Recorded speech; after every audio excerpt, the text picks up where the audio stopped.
मोठ्या प्रमाणामध्ये हिंदू समाजाची जे काही जमिनी जे घेतलेल्या आहेत, बळकवलेल्या आहेत, कब्जा केलेल्या आहेत जबरदस्तीने, आणि त्यासाठी त्यांना न्याय मागण्याचा पण हिंदू समाजाला जेव्हा अधिकार नसतो, तो सगळ्या अधिकाराच्या सगळ्या जमिनी आता हिंदू समाजाला परत देण्याचं काम हे आमचं नरेंद्र मोदीजींचं सरकार करतंय. तुमची जमीन कोणी हडपली तर तुम्ही हायकोर्टात पण जाऊ शकता.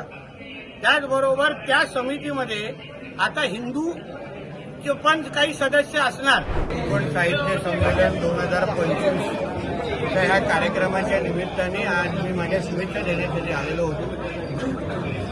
जिल्ह्याच्या ग्रंथालयांची परिस्थिती बदलावी किंबहुना काळानुसार आधुनिकीकरण व्हावं.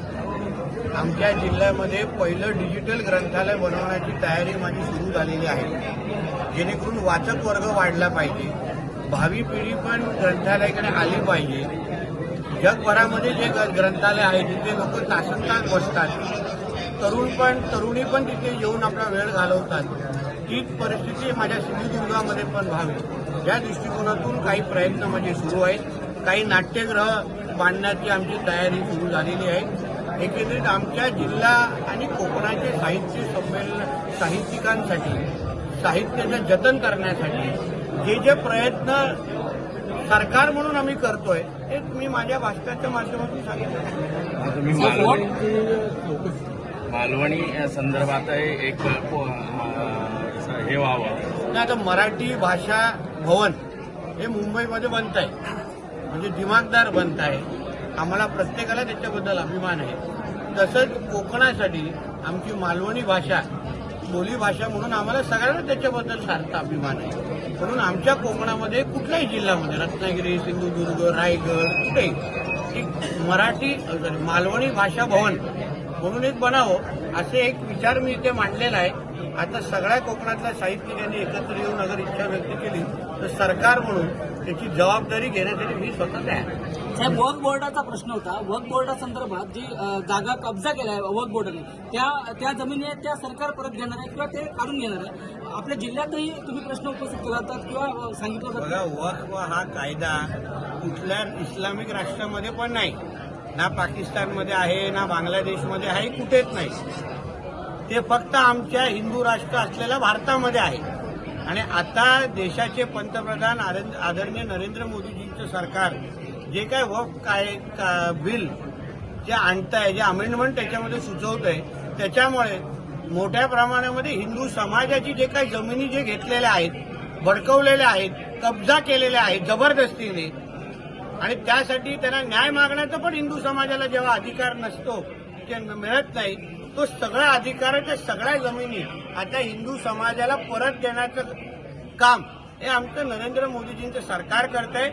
या विधेयकामध्ये अशी ही तरतूद आहे की तुम्हाला जेव्हा वक्फच्या अंतर्गत तुमची जमीन कोणी हडपली तर तुम्ही हायकोर्टात पण जाऊ शकता.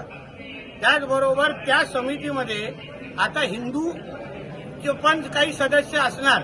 त्याच्यामुळे कोणीही हिंदू समाजाच्या जमिनी जे आतापर्यंत देशामध्ये हडपले जात होते ते सगळ्या गोष्टी बंद होणार आणि आपल्या हिंदू समाजाला मोठ्या प्रमाणामध्ये न्याय भेटेल. दिशा सालेंच्या वडिलांनी याचिका दाखल केली, 2 तारखेला सुनावणी. चांगली गोष्ट, स्वागताची गोष्ट आहे. शेवटी हा न्यायालयीन विषय आहे. न्यायालयाने त्या वडिलांच्या पिटिशनला न्याय म्हणजे त्याची नोंद घेतलेली आहे.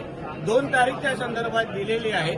मला विश्वास आहे जे काही सत्य कोर्टाच्या समोर जे काही पुरावे संबंधित वकील जेव्हा मांडतील तेव्हा माननीय न्यायालय योग्य तो निर्णय देतील आणि दिशा साल्यान आणि सुशांत सिंग राजपूतला योग्य पद्धतीने न्याय देतील. किशोरी पेडणेकर काल सिंधुदुर्गात होत्या, त्यांनी असं म्हटलंय की दिशा सालियन प्रकरणात आत्ताच त्यांच्या वडिलांना ही जास्त आली आणि त्यांच्यावर दबाव आहे असं ते म्हणतात. पेडणेकर ताईंनी खरं म्हटलं तर सत्य बोललं पाहिजे. त्या दिशा साल्यांच्या आई वडिलांच्या घरी जाऊन 3 तास नेमकं काय करत होत्या,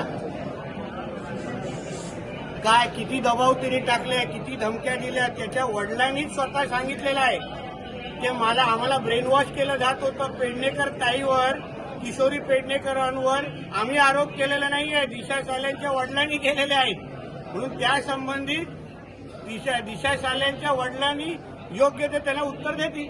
नितेश राणे. संजय राऊत आहे ना, जो स्वतः डोक्याने खाली असतो त्याला सगळेच मनोरुग्ण वाटतात. आता तुम्ही वेड्यांच्या हॉस्पिटलमध्ये गेलात तर प्रत्येक वेड्याला दुसऱ्या वेळेत दिसतात. तसं युबीटी हे मनोरुग्णच आहे. म्हणून त्याच्यामध्ये संजय राजाराम राऊतची चूक नाही.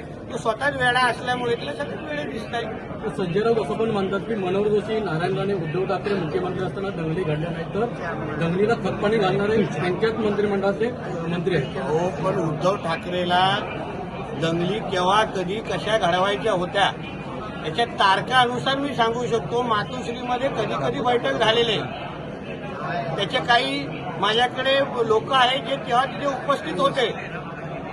कीर्तीकर साहेबांना बोलून उद्धव ठाकरेंनी कसं दंगलीची प्लॅनिंग केलेली तिथे जो आय विटनेस होता तो तुम्हाला सांगू शकतो. म्हणून तेव्हा संजय राजाराम राऊत शिवसेनेमध्ये नव्हता, लोकप्रभामध्ये होता. म्हणून उद्धव ठाकरेला जेवढा आम्ही ओळखतो ना तेव्हा तेवढा संजय राजाराम राऊत ओळखत नाही. साहेब, मुसलमान